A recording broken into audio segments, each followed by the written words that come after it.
तो बहुत बड़ खुशी खबर मोदी जन्मदिन में मिल सुभद्रा भाउचर ओडिशा आसी करेंगे शुभारंभ। तेज कौन रही संपूर्ण अपडेट तो आप निश्चित भाव में जाणी नियंतु। तो पंडाके भिडियो सब सर्वप्रथम अपडेट देखिपारे। तो मोदी जन्मदिन में मिल सुभद्रा योजनार भाउचर 50,000 टंकार। तेज चलते संपूर्ण अपडेट जानी ना। ता पूर्व जब चैनल को नुआ चैनल को जल्दी जल्दी सब्सक्राइब कर दिंतु। कौन कौन अपडेट सब आप निश्चित भाव में जानीपारे। तो ये देखिपे प्रधानमंत्री जन्मदिन में मिल सुभद्रा भाउचर सेप्टेम्बर 17 तारीख में मोदी जन्म तारीख अवसर यही भाउचर मिल। तेबे कौन रही अपडेट आप संपूर्ण जाणी नियंतु।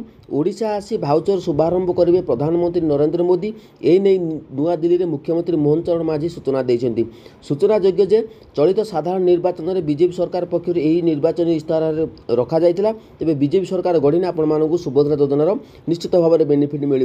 तेबे मोदीजी जन्मदिन हूँ सेप्टेम्बर 17 तारीख। तो निश्चित भाव में 17 तारीख में आपण सुभद्रा योजनार बेनिफिट पाइबा जाऊँगी। तेबे आउ जदि किसी जानापी चाहते तेबे जल्दी कमेंट करूँ मु वीडियो नहीं आसबि। तो प्रथम सर्वप्रथम आपण मैंने मो चैनल आप जानवा पाइबे सुभद्रा योजनार बेनिफिट। तेबे जदि आपण मैंने अपडेट जानिक आप खुशी हेले तेबे निश्चित भाव में कमेंट रे आपण मानकर मतामत दिंतु। जय जगन्नाथ।